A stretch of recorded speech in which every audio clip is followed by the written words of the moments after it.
Paschimbanga Trinamool Congress Namasudra উদ্বাস্তু সেলের উদ্যোগে ভোট পরবর্তী সাংগঠনিক সভার আয়োজন। সভার মূল লক্ষ্য লোকসভা নির্বাচন ফলাফলের পর্যালোচনা।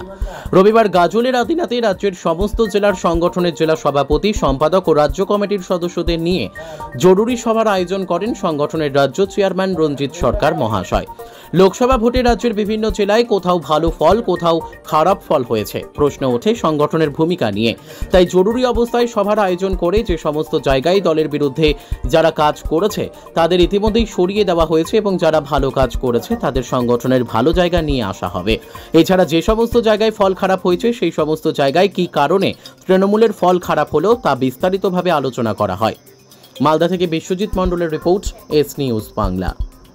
পশ্চিমবঙ্গ তৃণমূল কংগ্রেস নমশূদ্র উদ্বাস্তু সেলের পক্ষ থেকে মালদা জেলায় অনুষ্ঠিত হয়েছে। সারা রাজ্য থেকে যারা সংগঠনের জেলা সভাপতি এবং সম্পাদক, রাজ্য কমিটির সদস্য সবাইকে নিয়েই নির্বাচন পরবর্তী যে আলোচনা, সেই আলোচনার জন্যই আজকে আমাদের এখানে আমরা সকলে উপস্থিত হয়েছি। 2024 সালের নির্বাচন নিয়ে আমরা আলোচনা করেছি এবং কোথায় আমাদের ঘাটতি রয়েছিল, কোথায় আমাদের সাফল্য এসে এবং নির্বাচন সার্বিক খুব ভালো ফল সারা এসছে আমাদের। পাশাপাশি আগামী দিনে আমাদের আরও অনেক কর্মসূচি আমরা নিচ্ছি।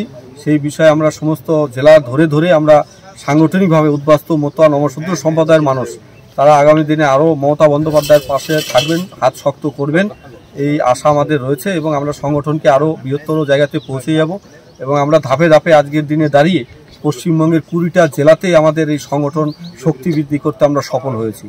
তৃণমূল কংগ্রেসের শাখা সংগঠন হিসাবে এটা আমাদের কাছে অল্প দিনে, মাত্র 1 বছর অল্প দিনের মধ্যেই আমরা এই সফলতাটা আমরা অর্জন করতে পেরেছি এবং সকলের যে আলোচনা, গঠনমূলক আলোচনা আমাদের হয়েছে।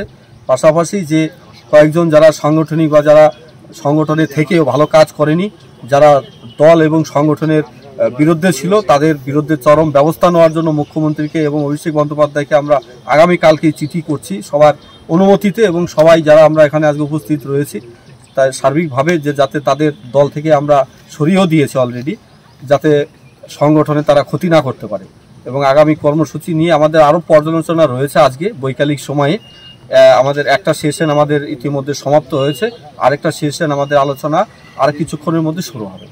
পশ্চিমবঙ্গের সমস্ত জেলার সভাপতি এবং চেয়ারম্যান এবং রাজ্য কমিটির সদস্য আমরা মালদা জেলা এই জন্য করছি যে আলিপুর, জলপাইগুড়ি, কোচবিহারের যারা রয়েছে বা দক্ষিণবঙ্গের বিশেষ করে সুন্দরবন বা বনগাঁ, রানাঘাট, হুগলি জেলার মতো, বাঁকুড়া জেলার মতো যারা রয়েছে, যাতে মালদাটা একটা মিডিল জায়গাটা আমরা করেছি সবাইকে আসতে যাতে সুবিধা হয়, এই জন্য আমরা মালদাটা বেছে নিয়েছি।